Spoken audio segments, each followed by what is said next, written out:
प्रिय विद्यार्थियों को मेरा नमस्कार। प्रश्नमाला 3.2 को आज हम शुरू कर रहे हैं और 3.2 का जो पहला सवाल है वो आपको ग्राफी विधि से हल करना है। यानी कि जो हमने 3.1 के अंदर जो प्रश्न हल किए हैं वहाँ पर हमने x और y के मान नहीं निकाले, हमने केवल जो लाइनें थी वो ड्रॉ की थी वहाँ पर। और आज हम यहाँ पर x और y यानी दो जो आपके चर हैं उन दोनों चर यानी x और y की वैल्यू आपको यहाँ पर निकालनी है। तो इसके लिए वही कार्य करना पड़ेगा जो कि हमने 3.1 में किया हूबहू। बस इतना सा अंतर आएगा थोड़ा सा कि जब दोनों रेखाएं एक दूसरे को प्रतिच्छेद करेगी तो करने पर x की वैल्यू और y की वैल्यू आपको वहाँ पर प्राप्त होगी, उसको ही हमको आंसर के रूप में लेना है। तो प्यारे विद्यार्थियों, पहले सवाल के अंदर पहले में दो प्रश्न हैं और दोनों प्रश्नों को आपको क्या करना है, रैखिक जो आपके समीकरण हैं इन रैखिक समीकरणों को बीजगणितीय रूप में व्यक्त करना है। बीजगणित में रूप में व्यक्त करने के बाद में x और y के आपको मान निकालने हैं, तीन तीन मान, जैसे हमने वहाँ पर भी ब्रैकेट्स बनाकर वहाँ पर सोल्व किए थे। और उसके बाद में आपको ग्राफ पे ड्रॉ करना है। उसके बाद जहाँ पर दोनों रेखाएं एक दूसरे को प्रतिच्छेद करती है वहाँ पर आप समझ जाओगे सर x और y की वैल्यू यहाँ पर आसानी से हमने निकाल ली। तो यही कार्य आपको यहाँ पर करना, कोई नई कहानी नहीं है। कक्षा 9 ही चल रहा है ये मान के चलना, कक्षा 10 हमने शुरू ही नहीं की ये पक्का मान के चलना, आगे शुरू करेंगे कक्षा 10। अभी कक्षा 9 की बात चल रही है। आप 9 नहीं समझे, इसको सवाल 10 का है, लेकिन काम कौन सा चल रहा है, 9 वाला। तो सवाल शुरू करता हूँ मैं। कक्षा 10 के 10 विद्यार्थियों ने गणित की पहली प्रतियोगिता में भाग लिया। पहली, जैसे वो गांव के अंदर भी कई बार हमारे जो बड़े बुजुर्ग हैं वो पूछते रहते हैं, पहेलियाँ पूछते रहते हैं, ठीक है। तो वो पहेलियों के हमको जवाब देने होते हैं। तो पहली प्रतियोगिताओं के अंदर हमारे कक्षा 10 के जो कुल 10 विद्यार्थी थे उन्होंने भाग लिया। अब कक्षा 10 के अंदर लड़के भी हैं और लड़कियां भी हैं। तो माना कि लड़कियों की संख्या x मान लो, जैसे हल लिखा मैंने यहाँ पर, हल माना कक्षा 10 में लड़कियों की संख्या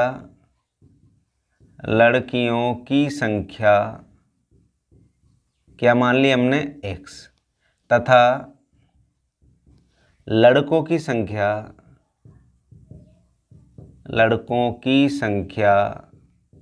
हमने मान ली y है। लो भाई, हमने लड़कियों की संख्या और लड़कों की संख्या मान ली। लड़कों की क्या मानी हमने, x मानी। हमको पता नहीं है लड़कियों की संख्या कितनी है, हमने मान ली कितनी, x मान ली, और लड़कों की संख्या कितनी मान ली, y। लेकिन हमको ये पता लड़के और लड़कियां मिलकर कुल कितनी संख्या है, आपको पता 10 है। तो प्रश्नानुसार प्रश्न वाला क्या कह रहा है, प्रश्न वाला ये कह रहा है कि कक्षा 10 के 10 विद्यार्थियों ने पहली प्रतियोगिता में भाग लिया। तो 10 का मतलब लड़कियां भी है और लड़के भी है, दोनों ने मिलकर भाग लिया। तो दोनों की संख्या कितनी है, 10। ये आ गया समीकरण नंबर 1। समझ आ गया होगा कि कक्षा 10 के अंदर विद्यार्थी हैं कितने, 10, और लड़के भी हैं लड़कियां भी है। लड़कियां कितनी है, x, लड़के कितने, y, दोनों का जोड़ किसके बराबर, 10 के बराबर। तो पहली कहानी हमारी यहाँ पर समाप्त होती है। दूसरी कहानी में हमको पता है, दूसरी कहानी में उसने क्या कहा, यदि लड़कियों की संख्या लड़कों की संख्या से 4 अधिक है, यानी लड़कियों की संख्या ज़्यादा है किससे, लड़कों से। लड़कियां कितनी ज़्यादा है, 4 अधिक है। देखो यहाँ पर दे रखा है लड़कियों की संख्या लड़कों की संख्या से कितनी अधिक है, 4। इसका मतलब लड़कियां ज़्यादा है। जैसे 3 लड़के हैं तो लड़कियां कितनी होगी, 7 होगी। तो यहाँ पर लिखेंगे जैसे लड़कियां आ गई y, लड़के हैं x। अब ज़्यादा कौन है, लड़कियां, कम कौन है, लड़के। तो सॉरी, ये लड़कियां है x और इधर लिख लेते हैं लड़कों को। ये बड़े वाला नंबर है और ये कौन सा नंबर है, छोटा वाला नंबर है, ठीक है। ये तो है बड़ा वाला नंबर और ये कौन सा नंबर है, छोटा वाला नंबर, यानी ये है लड़कियां, ये है क्या, लड़के। तो आप कह दोगे सर कि लड़कियों की संख्या लड़कों से ज़्यादा है, तो आप कहेंगे यहाँ पर ये लड़कियाँ हैं, ये क्या है, लड़के। तो ये लड़कों की तरफ 4 जोड़ दो, अब तो बराबर हो गया कि उस लड़कियाँ हैं। ये तो इधर देखो, समझ लो, वापस मैं हिंदी में लिख रहा हूँ, लड़कियाँ, और इधर है लड़के। अब सवाल ये कह रहा है लड़कियों की संख्या लड़कों की संख्या से 4 अधिक है, ये 4 ज़्यादा है, 4 क्या है ज़्यादा, तो ज़्यादा है तो इधर तो 4 ज़्यादा लेकिन इधर 4 कम है, इसलिए मैंने इधर 4 क्या कर दिया, इसको जोड़ दिया। तो अब तो दोनों बराबर हो गए, दोनों बराबर होते ही इसको रैखिक समीकरण के रूप में आपको रिप्रेजेंट करना है। देन ये x + 4 को आप इधर पक्षांतरण करके ले चलें तो x - y और इस 4 को इधर ही रहने दें, ये 4 समीकरण नंबर 2। समीकरण 1 आ गया, समीकरण 2 आ गया। अब समीकरण 1 और समीकरण 2 को आपको हल करना है। तो समीकरण 1 और समीकरण 2 को जब आप हल करेंगे तो आपके पास वही कहानी है, 3 डिब्बे आप लिखोगे यहाँ पर। तो equation number first x + y = 10, ठीक है, इस y को इधर ले चलते हैं तो x = 10 - y, ठीक है।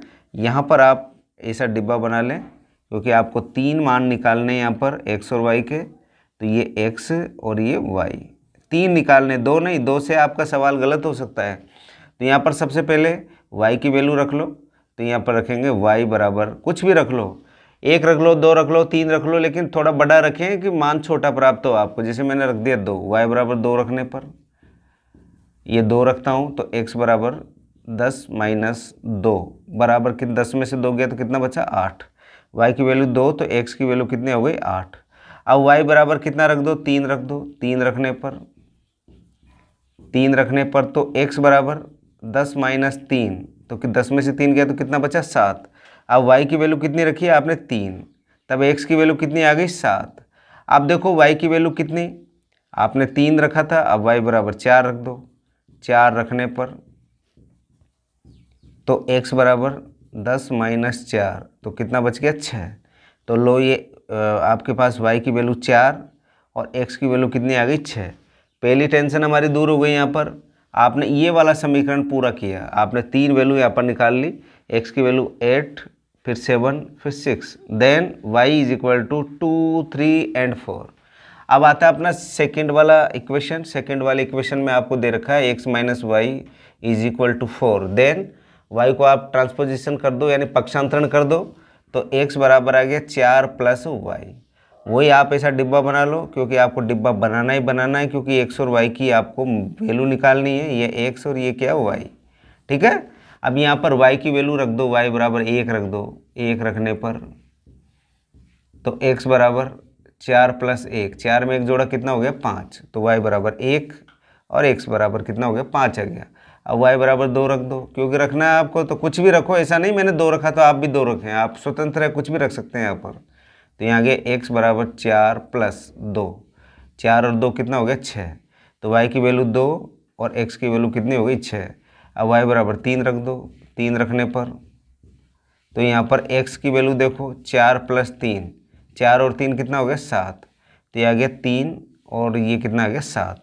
अब आप इन दोनों ये मिठाई के पैकेट्स में देखो आपकी कौन सी मिठाई एक जैसी है, आप कहोगे सर ये वाली एक जैसी है, तो इसके आंसर भी यही होंगे।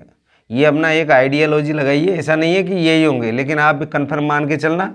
अगर ये दोनों डिब्बों में एक जैसे मान मिल जाए आपको, जैसे x का मान भी 7 है, यहाँ पर भी x का मान 7 है, यहाँ पर x का मान 3 है, यहाँ पर भी x का मान 3 है, तो ये आंसर यही होगा। यानी x क्या मान रखा हमने, लड़कियों की संख्या, तो लड़कियों की संख्या कितनी होगी 7, और लड़कों की संख्या क्या मान रखा y, तो लड़कों की संख्या कितनी होगी 3।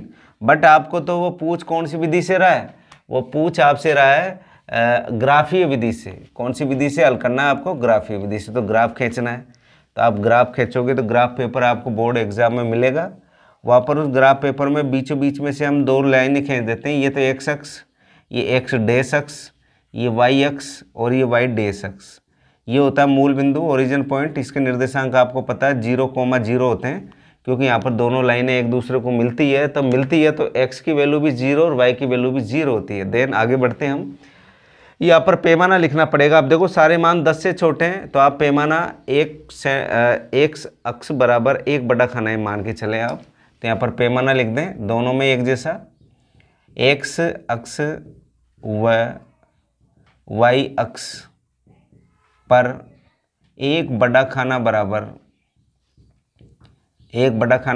1 इकाई। ये मान के चलना कि आपकी कई लोग क्या है कि जो सहायक पुस्तिकाएं होती हैं वो पढ़ते हैं, जैसे पासबुक्स वगैरह। कई टीचर भी यहाँ पर पैमाना नहीं लिखते। मेरा मानना है कि आप पैमाना लिखें, क्योंकि आधा नंबर ये पैमाना आपको परीक्षा में दिलाएगा, ये कन्फर्म मान के चलना। अब देखो यहाँ पर पहला समीकरण लेते हैं, 8 और 2, x की वैल्यू 8 और 2 है, तो उससे पहले यहाँ पर रिप्रेजेंट करो नंबर। ये बड़ा खाना है, ये एक बड़ा खाना इस तरीके से होता है, ये 1 2 3 4 5 6 7 और 8। इधर -1 -2, इधर 1 2 3 4 5 6 7 और ये 8। ये -1 -2 -3 -4। अब देखिए यहाँ पर, अब आपको 8 और 2, x की वैल्यू 8 और y की वैल्यू 2, ये तो है 8 और ये रहा 2। इसकी सिद्ध में देखो आप, ये जो आपको ग्राफ पेपर मिलेगा ना, वहाँ तो लाइनें मिलेगी आपको, तो ये लाइन डालने की जरूरत नहीं पड़ेगी। आपके पास पहला पॉइंट पकड़ में आ गया। दूसरा 7 और 3, यहाँ पर आ गया ये 7 और y की वैल्यू कितनी है यहाँ पर, ये 3। ये आ गया आपके पास 7 और 3, ये दूसरी लाइन आ गई आपके पास। तीसरा देखो 6 और 4, ये 6 रहा और 4, ये इसके सिद्ध में रहा 4, ये 4 आ गया। ठीक है, अब ये तीनों जब लाइनों को आप मिलाओगे तो एक स्ट्रेट लाइन होगी। स्ट्रेट लाइन बोले तो सीधी सरल रेखा। अगर आपके पास ये एक स्केल पे ही, अगर जैसे हम हाईवे पे जाते हैं, तीनों गांव एक ही लाइन में होते हैं, तो ये अगर एक लाइन में नहीं है, एक गांव यहाँ मिल गया और दो गांव यहाँ पर है, तो आप मान लेना हमने गड़बड़ कर दिया। तो यहाँ पर ये बिल्कुल राइट है। और ये आप समीकरण लिखें, x + y = 10। पहला काम पूरा हुआ। अब दूसरे नंबर पे चलते हैं। दूसरे समीकरण पे x की वैल्यू 5 और y की वैल्यू 1। ये x की वैल्यू 5 है, y की वैल्यू 1। 1 के सिद्ध में आ जाओ, ये 1 के सिद्ध में यहाँ पर लगाओ गोला। इसके बाद में 6 और 2, ये रहा 6 और ये रहा 2 आपका यहाँ पर गया। तीसरा 7 और 3, ये 7 और 3 यहाँ पर ही आ गया, तो ये डबल गोला लगा दो, जो आपको पता रहेगी इस लाइन के साथ भी है, ये इस लाइन के साथ भी है। तीनों को फिर मिला दो आप। तीनों को मिला दोगे ना तो ये बिल्कुल एक लाइन में आएगा। लाइन में आते ही आप ये जो समीकरण जिसका ये आपने मान निकाले हैं, वो कौन सा समीकरण है आपके पास, ये है x - y = 4। तो आप यहाँ पर देखोगे कि दोनों लाइनें एक दूसरे को प्रतिच्छेद कर रही है, एक दूसरे को काट रही है। कहाँ पर काट रही है, यहाँ पर। यानी मान के चलें ये दोनों हाईवेज हैं और ये इस जगह आके मिलते हैं। ठीक है, तो ये जिस जगह मिलते हैं ना, उसके x और y के मान आपको निकालने हैं। इसको हमने P मान लिया, इस बिंदु को। ठीक है, यहाँ पर x की वैल्यू कितनी है, आप कहेंगे सर 7 है। यहाँ पर y की वैल्यू कितनी है, आप कहेंगे सर 3 है। तो यहाँ पर आपने लड़के क्या माने हैं, y, तो लड़कों की संख्या कितनी आ गई, 3। लड़कियों की संख्या कितनी आ गई, 7। अतः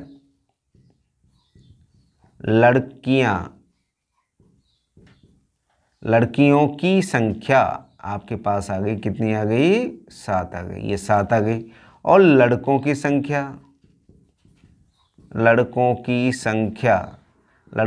कितनी आ गई, 3। यही क्या है इसका आंसर। अब बोलो कहाँ पर आपके पास कोई नई कहानी आई है, कुछ नहीं, वही पुराना है। जैसे कक्षा 9 के अंदर हमने पढ़ा है, वो का वो कक्षा 10 के अंदर रिपीट हो रहा है। यहाँ पर अभी हमने कक्षा 10 के लिए आगे बढ़े ही नहीं, हम वही काम है। कक्षा 9 के अंदर भी आपके पास ये आलेख है, ग्राफ भी बोलते हैं अंग्रेजी में इनको, हिंदी में आलेख बोलते हैं। आलेख वाले पूरा का पूरा पैटर्न है। आप इन प्रश्नों को आप स्क्रीनशॉट ले लें और उसके बाद में आप अच्छे से उतार लें, क्योंकि अगर आप देखने पे मस्त रहोगे तो आपको सवाल समझ नहीं आएगा। आप इस सवाल को पहले समझें, उसके बाद में आप उसका स्क्रीनशॉट ले लें और उसके बाद में आप आपकी कॉपी में लिखें। एक बार देख के लिखें, दूसरी बार बिना देखे लिखिए। जब आप बिना देखे लिखते हो तो कहाँ पर आपको समस्या है, उस जगह आप खुद ही टीचर बन जाओ, वहाँ पर गोला लगा लो। और गोला लगाने के बाद में आप दोबारा करोगे तो आपको याद रहेगा कि मैंने वहाँ पर मिसिंग किया था, तो वहाँ पर आप गलती नहीं करोगे, ऐसा मेरा मानना है। अब हम सेकंड वाला क्वेश्चन लेते हैं। सेकंड वाले क्वेश्चन में कहा है कि 5 पेंसिल और 7 कलमों का मूल्य 50 रुपये। अब आपको पता है पेंसिल और कलम पहले हम क्या करते थे, एक लकड़ी के टुकड़े की, इस प्रकार का एक लकड़ी होता था पॉलिसी, वहाँ से एक तरफ से काट के और कलम बनाते थे। उस कलम से क्या है कि हम अपनी लेखनी को सुधारते थे, हमारी हैंड राइटिंग को सुधारते थे। तो वो कलम है ये। आज हम इसको देखें तो आज ये मिलती नहीं है कलम के। कलम क्या होती है कई बच्चे जानते भी नहीं है, क्योंकि आजकल तो बिल्कुल टेक्नोलॉजी का युग है, तो बच्चे लिखते और नहीं है। आजकल तो टाइपिंग चलती है। लेकिन प्यारे बच्चों, मेरा मानना है अपनी लेखनी बहुत अच्छी होनी चाहिए। आप जिन जिन लैंग्वेजों का आप अध्ययन करते हो, चाहे वो हिंदी हो, संस्कृत हो, इंग्लिश हो, उर्दू हो, पंजाबी हो, कोई सी भी हो, तो उन जो आप जिन भाषाओं का आप अध्ययन कर रहे हो उन भाषाओं की जो वर्णमाला है, उसके जो अल्फ़ाबेटिक जो नंबर हैं, उनको बहुत अच्छी तरीके से आप बनाना सीखें जिस प्रकार वो बने हुए हैं। क्योंकि राइटिंग व्यक्तित्व को आइडेंटिफाई करती है कि इस बच्चे ने कितनी मेहनत की है, कितनी मेहनत, क्योंकि आप जितना बार आप लिखोगे उतनी बार आपकी लेखनी अच्छी होगी। तो ये लेखनी सुधारने के लिए जो वो कलम थी, ये 5 पेंसिलों और 7 कलमों का मूल्य 50 रुपये। ठीक है, तो यहाँ पर अब मान लेते हैं, माना कि क्या क्या मानेंगे, एक तो आपके पास पेंसिल है और एक क्या है, आपके पास कलम है। तो आप पेंसिल का मूल्य मान लो 100 रुपये, माना कि पेंसिल, माना कि एक पेंसिल का मूल्य हमने मान लिया यहाँ पर 100 रुपये। ठीक, एवं कौन है, कलम, इसका भी मान लेते हैं। एवं कलम का मूल्य, कलम भी कितनी है, एक कलम का मूल्य y रुपये है। लो, तो प्रश्नानुसार अब प्रश्न में क्या क्या कह रहा है उस हिसाब से हम इसका क्या कि समीकरण बना देंगे, रैखिक समीकरण बना देंगे, क्योंकि 2 रैखिक समीकरण बनेंगे। पहली कंडीशन उसने ये दे रखी है, 5 पेंसिलों और 7 कलमों का मूल्य 50 रुपये है। जब एक पेंसिल का मूल्य आपके पास 100 रुपये है तो 5 पेंसिलों का कितना होगा, 5 100 होगा। वो ऐसे होगा जैसे मैं बाजार गया, मैंने एक पेंसिल खरीदी, जो शॉपकीपर था, दुकानदार, उसने कहा कि भैया ये जो एक पेंसिल है वो एक पेंसिल 5 रुपये की आती है। तो कितनी पेंसिल खरीदनी थी हमको, 5। तो हमको कितने रुपए देने पड़े उसको, 25 रुपये देने पड़े, क्योंकि एक 5 की है तो 5 कितने की हो गई, 25 रुपये की। तो यहाँ पर हमने पता नहीं हमको कितनी है, कितने की है, एक का क्या मूल्य था, एक का 100 रुपये माना है, तो 5 आपने खरीदी है तो 5 100 हो जाएगा। वहाँ पर मैंने आपको एग्जाम्पल दिया कि एक पेंसिल 5 रुपये की है तो 5 कितने की होगी, तो एक का मूल्य 5 रुपये था, 5 खरीदी तो 5 को 5 से गुणा किया था, 25 आया था। यहाँ पर हमको पता नहीं एक पेंसिल का मूल्य क्या है, तो हमने यहाँ पर 5 पेंसिलों का मूल्य, तो प्रश्नानुसार 5x 5 पेंसिलों का मूल्य और 7 कलमों का मूल्य यानी 7y, क्योंकि एक कलम का मूल्य कितना रुपये, y रुपये, तो 7 कलमों का मूल्य कितना हो गया, 7y हो गया। और इन दोनों का जो खर्च हुआ वो टोटल कितना हुआ, 50 रुपये। तो ये बराबर 50, समीकरण नंबर 1। ठीक, इसी तरह अब सेकंड पे बात करते हैं। जबकि 7 पेंसिल और 5 कलमों का मूल्य 46 रुपये है। अब उसने कितनी पेंसिल खरीदी, 7। एक पेंसिल का मूल्य 100 रुपये, तो 7 का कितना हो गया, 7x हो गया, प्लस कलम, कितनी कलम है आपके पास, 5, तो ये आ गया 5y बराबर रुपये कितने दिए हम, 46, यानी हमने दुकान वाले को 46 रुपये दिए। वापस समझे इसको, ये इंपॉर्टेंट है, और बाकी काम तो वही करेंगे x और y की वैल्यू निकालने के लिए, दोनों समीकरणों को अलग अलग लेके। लेकिन ये दोनों जो आपकी लीनियर इक्वेशन है, जो रैखिक समीकरण है, इनको बनाना ही महत्वपूर्ण है। बाकी कार्य तो आप कक्षा 9 वाला करना है। यहाँ पर उसने कहा एक पेंसिल का मूल्य हमको पता नहीं, हमने मान लिया 100 रुपये। एक कलम का मूल्य हमको पता नहीं, हमने y रुपये मान लिए। देन मैंने आपको एग्जाम्पल दिया था, एक कलम 5 रुपये की आती है, एक पेंसिल 5 रुपये की आती है, तो 5 पेंसिल कितने की होगी, आप कहेंगे सर 25 5 रुपये की, आपने एक का मूल्य को 5 से गुणा किया है। इसी तरह एक कलम का मूल्य अगर आपने 5 रुपये मान लिया तो 5 कलम का मूल्य कितना होगा, 25 रुपये होगा। इसी तरह हमने एक का हमको पता नहीं, हमने माना 100 रुपये, और इसी तरह कलम का माना y रुपये, और दोनों को मानकर जैसे जैसे उसने प्रश्न में कह रखा उस तरीके से हमने इसके क्या बना दिया, रैखिक समीकरण बना दिए। अब रैखिक समीकरण हमारे बन गए, और बनते ही अब हमको क्या करना है, इसके वैल्यू निकालने के लिए हमको क्या क्या करना पड़ेगा। आपके पास विधि कौन सी है, ग्राफीय विधि। इसके लिए x और y का मान निकालेंगे। तो यहाँ पर आप पहले तो ये पहला वाला समीकरण लेंगे हम, ये आ गया 5x प्लस 7y बराबर 50। हम नीचे हम क्या बना देंगे, नीचे हम बना देंगे बॉक्स, और उस बॉक्स में क्या रखेंगे, ये मान रखेंगे। तो बॉक्स में मान रखेंगे नीचे, तो ये बॉक्स मैंने यहाँ पर बना दिया, आपको भी बॉक्स बनाना है। ठीक है, ये बॉक्स बना दिए x और ये क्या y। ठीक, 7y को इधर ले चलता हूँ मैं, तो ये आ गया 5x बराबर आपके पास आ गया 50 माइनस 7y। 5 चले गया बटे में, तो x बराबर 50 माइनस 7y बटा 5, बटे में चले गया। अब आपको मान रखना है, माना कि y बराबर कितना रखें, y बराबर 0 रख दो चाहो तो सबसे पहले। अगर y बराबर 0 रख दें तो रखो। y बराबर 0 रखने पर लिखना है आपको सारा, जितनी कोशिश हो लिखने की कोशिश करना।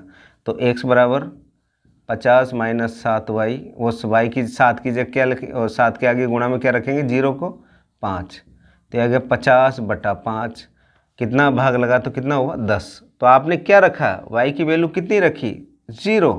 y की वैल्यू जब 0 रखी तब x की वैल्यू कितनी आ गई, 10 आ गई। पहला काम सोच लिया, अब दूसरा सोचो y का मान कितना रखें। y का मान देखो, 1 0 रखा तो निकल गया मान, 1 रखेंगे 7, 50 में 7 गया तो 43, 5 का पूरा पूरा भाग नहीं जाएगा, इसलिए आपको दूसरा सोचना है। कितना, 5 रख देते हैं, 5 7 35 हो जाएगा। 15 में से 35 गया तो सॉरी 50 में से 35 गया तो 15 बचेगा। तो यहाँ पर y बराबर 5 रखने पर, y कितना रख रहा हूँ मैं अब, 5, y बराबर 5 रखने पर, तो x बराबर 50 माइनस 7 इंटू 5 बटा 5, 50 माइनस 7 पंजे 35 बटा 5, कितना बचा 15 बटा 5, 5 3 15। आपके पास y की वैल्यू तो आ गई 5 और x की वैल्यू कितनी आ गई 3। आपने दो मान यहाँ पर रख दिए, दोनों मान रखकर आपने x और y की वैल्यू यहाँ पर निकाली। अब एक मान और आपको रखना है, y का मान रखना है। y का मान कोई सा भी रख दो, चाहो तो आप देखो यहाँ पर कितना रखा 5, 6 7 42 पूरा नहीं जाएगा, 8 में भी नहीं जाएगा, 9 चौका 36 नहीं जाएगा, 10 रख देते हैं, कितना 10।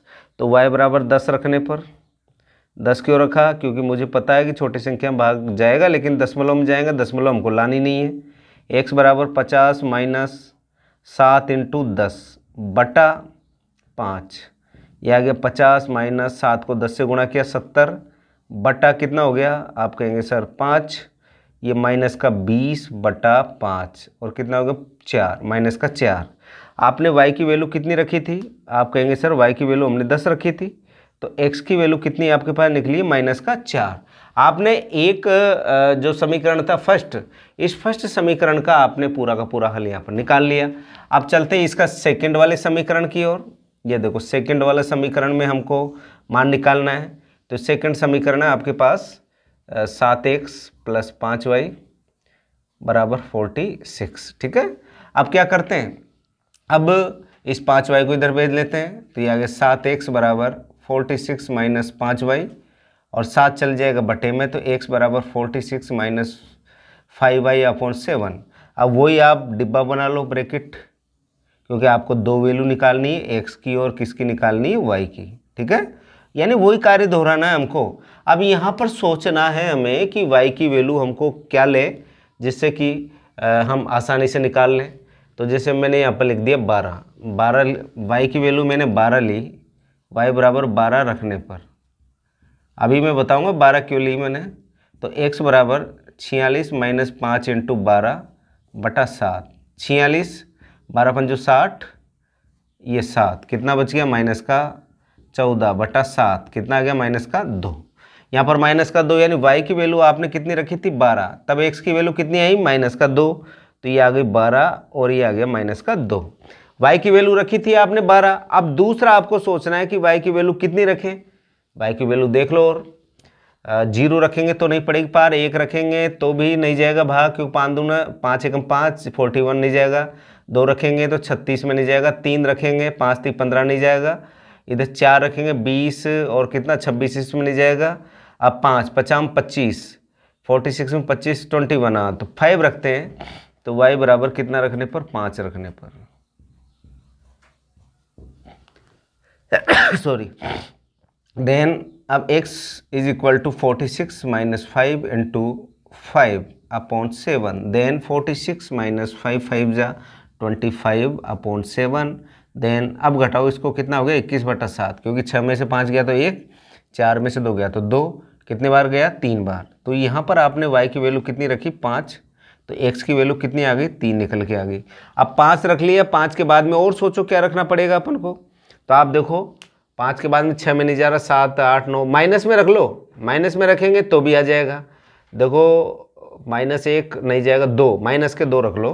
तो यहाँ पर y बराबर -2 रखने पर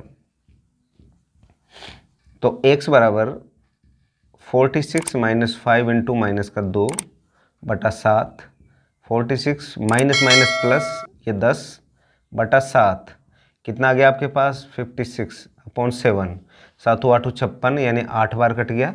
तो y की वैल्यू आपने निकाली -2, x की वैल्यू आपके पास कितनी आ गई, 8 आ गई। तो इस तरीके से आपने यहाँ पर ये दोनों डिब्बों के मान आपने निकाल लिए, यानी x के और y के आपने दोनों समीकरणों में से 3 मान आपने निकाले। अब इसको किस पे रिप्रेजेंट करना है, अब आपको ग्राफ पे ये चित्र बनाना है। वो चित्र किस प्रकार बनाते हैं, अब इस पे देखो x की अधिकतम वैल्यू कितनी है यहाँ पर 10 और y की अधिकतम वैल्यू कितनी है 12। आप चाहो तो यहाँ पर पैमाने में चेंज कर सकते हो, नहीं चाहें तो भी आप अगर नहीं करें चेंज तो भी काम हो जाएगा, क्योंकि माइनस की वैल्यू कम है प्लस वाली ज़्यादा है। तो आप क्या करें, जो ग्राफ पेपर आएगा, जैसे आप ये मान के चलना कि ये आपका पूरा का पूरा ग्राफ पेपर है, ठीक है, ये पूरा ग्राफ पेपर है। अब बीचों बीच में लाइन नहीं खींच के आप इधर खींच लें, क्योंकि आपको प्लस का और मान ज़्यादा चाहिए। ये मैंने ये खींच लिया, देखो ये x डैश, ये y और ये y डैश। ये ग्राफ पेपर बनाया मैंने चारों तरफ पे, मान के चलना। मैंने बीच में नहीं लेके थोड़ा साइड में ले लिया, क्यों ले लिया, क्योंकि यहाँ पर माइनस की वैल्यू तो देखो x का -4 तक है, ले लेंगे हम -4 तक, और y का x का तो है -4 तक ही है, y का कहाँ तक है, -2 तक है, तो ले लेंगे हम यहाँ पर, ठीक है। तो यहाँ पर कोने पे लिखेंगे पैमाना x अक्ष पर एक बड़ा खाना बराबर 1 इकाई, ये तो x अक्ष पे लिए, इसी तरह y अक्ष पर एक बड़ा खाना बराबर भी 1 इकाई आपको लिखना है यहाँ पर, ठीक। ये आपका मूल बिंदु हो गया, मूल बिंदु के निर्देशांक 0 0 होते हैं। अब देखो यहाँ पर जब आपने x अक्ष पर एक बड़ा खाना बराबर 1 इकाई, तो 1 2 3 4 5 6 7 8 9 10 11 और ये 12, क्योंकि 12 तक हमको आवश्यकता है। x की तो 10 तक ही है, y का चाहिए आपको 12 तक। अब देखो ऊपर ये बड़ा खाना 1 2 3 4 5 6 7 8 9 10 11 और ये 12, ठीक। इधर देखो -1 -2 -3 -4, नीचे -1 -2 -3 और -4। आपने ये बिल्कुल पैमाना मानकर आपने यहाँ पर ये अंकों को परिभाषित कर दिया, यानी एक बड़ा खाना बराबर 1 इकाई था, तो ये 1 इकाई, फिर 1 इकाई और बढ़ गई 2 हो गई, फिर 1 इकाई और बढ़ गई 3 हो गई, इसी तरह ऊपर भी, इस तरह बाएं भी, इस तरह नीचे की तरफ, बिल्कुल। अब पहले समीकरण के जो आपने मान निकाले x और y को वो लेते हैं यहाँ पर, x की वैल्यू 10 और y की 0, तो x की वैल्यू तो 10 और y की 0, तो यहीं पर आ गया ये, ठीक। दूसरा 3 और 5, x की वैल्यू 3 है, y की 5 है, ये 3 और ये 5, ये तो 5 की लाइन और ये 3 की लाइन, ठीक है, ये यहाँ पर आ गया, ठीक। अब देखो x की वैल्यू -4 और y की 10, x की वैल्यू -4 और y की कितनी है 10, ये रहा 10, ये 10 आ गया और ये -4 ये आ गया है, ठीक। अब इनको आप मिला लो, देखो तीनों को जब हम मिलाएंगे ना, तो ये तीनों एक ही सिद्ध में मिलेंगे, ये बिल्कुल एक सिद्ध में आपको मिलेंगे। आप जब स्केल से इसको मिलाओगे तो ये टेढ़ा बिल्कुल जाएगा ही नहीं, ये पक्का मान के चलना आप, ये बिल्कुल टेढ़ा नहीं जाएगा, बिल्कुल सीधा जाएगा ये, ठीक। ये जो आपकी जो लाइन है, ये लाइन कौन से समीकरण को प्रदर्शित कर रही है, पहले वाले को। तो आप पहले वाले समीकरण को यहाँ पर लिख दें, ये लिख दिए 5x + 7y बराबर 50, पहला काम पूरा हुआ। अब सेकंड वाले काम पे देखो, यहाँ पर x की वैल्यू -2 और y की 12, x की -2 और y की कितनी 12, ये तो आ गई 12 वाली लाइन, ये -2 वाली लाइन आ गई। अब ये जिस जगह मिले उस जगह लगा दो गोला, ये गोला लग गया। इसके बाद में देखो 3 और 5, ये तो रहा 3 और ये 5, इसी जगह लग जाएगा गोला। फिर कितना 8 और माइनस का 2, ये तो 8 रहा, माइनस का 2 नीचे है, ये 8 और माइनस का 2 यहाँ पर आ गया। ठीक, तीनों को मिला दो, तीनों एक ही लाइन में आएंगे, पक्का मान के चलना। अगर थोड़ा सा भी टेढ़ा मेढ़ा हो रहा है ना आपका, तो आप ये मान के चलना कि हमने जो प्रश्न किया है, जो मान हमने जो 3 निकाले हैं वो बिल्कुल गलत है, वापस करना हो फिर उसको। ये बिल्कुल एक सीध में आपको मिलेंगे। ये दूसरा वाला इक्वेशन है, इस इक्वेशन को इस लाइन पे लिखना है। दूसरी इक्वेशन कौन सी थी हमारे पास, 7x + 5y = 46। अब देखो ये दोनों रेखाएं एक दूसरे को काट रही है। अब काटने वाला बिंदु कौन सा है यहाँ पर, आप कहोगे सर ये कट रहे हैं यहाँ पर होकर, तो इसको हमने P नाम दिया। और यहाँ पर x की वैल्यू कितनी है 3 और y की वैल्यू कितनी है 5, ये 3 और 5। आपने यहाँ पर x की वैल्यू तो कितनी निकाल ली 3 और y की वैल्यू कितनी निकाल ली 5, ये x और y। x को क्या मान रखा है, आप कहेंगे सर एक पेंसिल का मूल्य, तो यहाँ पर लिखेंगे अतः एक पेंसिल का मूल्य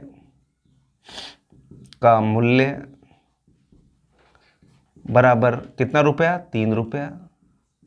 और एक कलम का मूल्य, कलम भी है, कलम का मूल्य कितना रुपया आ गया आपके पास, 5 रुपये आ गया। इस तरीके से आपने यहाँ पर इस प्रश्न को पूरा किया। अब कई बच्चों के संशय होता है सर हम पहचानेंगे कैसे कि अमन ने जो सवाल किया वो बिल्कुल सही है। पहचानने का भी एक तरीका है, ये देखो आप इधर यहाँ पर मैं वो तरीका बता देता हूँ। जैसे आपने समीकरण बनाया था 5x + 7y = 50। अब पहचानना आपको, यहाँ पर x की जगह कितना रुपये 3, तो 5 3, ये 5 × 3, 7 × y की वैल्यू कितनी 5, ये 5, 50 आ जाए, 5 3 15 और 5 7 35, 35 और 15 कितना हो गया 50, इधर भी 50 और इधर भी 50। इसका मतलब हमने जो प्रश्न के उत्तर निकाले बिल्कुल सही है। इसी तरह दूसरे में प्रयोग करके देख लो। दूसरा आपके पास है 7x + 5y = 46 आना चाहिए। 7 × 3 + 5 × 5, 7 × 21 और 5 25, जोड़ो 6 और 4 46 आ गया, इधर भी 46 इधर भी 46। तो हमने जो प्रश्न हल किया वो बिल्कुल एकदम एक्यूरेट सही है। कैसे सही है, आपने देखो ये दोनों की जांच करके देख ली, इधर 50 है, इधर भी 50 था, इधर 50 है, इधर भी 50 है। यानी कि गणित के अंदर मैं कह रहा हूँ ना, आप जब गणित की तैयारी करोगे ना तो आपको ये पता लग जाएगा कि कौन सा प्रश्न सही है, कौन सा हमने गलत कर दिया। इसकी सही और गलत की जांच भी आपको आनी चाहिए। और अगर जांच करना सीख गए तो निश्चित तौर पर आप गणित को बिल्कुल गलत करोगे नहीं। आज हमने 2 ही प्रश्न लिए हैं, वो इसलिए लिए हैं क्योंकि दोनों प्रश्न बड़े हैं। और आपके लिए जो एग्जाम्पल्स के जो ग्राफ वाले सवाल हैं, वो एग्जाम्पल्स के ग्राफ वाले सवाल आपके लिए होमवर्क है, आप उसको करें। जैसे प्रश्नावली समाप्त होती है, किसी भी उस पर अगर संशय हो तो आप मेरे को बिल्कुल मेरे व्हाट्सएप नंबर पर वो जो आप कमेंट कर दें कि सर यहाँ पर ये हमको प्रॉब्लम है, मैं निश्चित तौर पर आपकी इस प्रॉब्लम को दूर करूँगा। आज के लिए प्यारे विद्यार्थियों इतना ही, कल फिर मैं मिलता हूँ और इसी प्रश्नावली के अगले वाले प्रश्नों पर हम बात करेंगे। Thank you.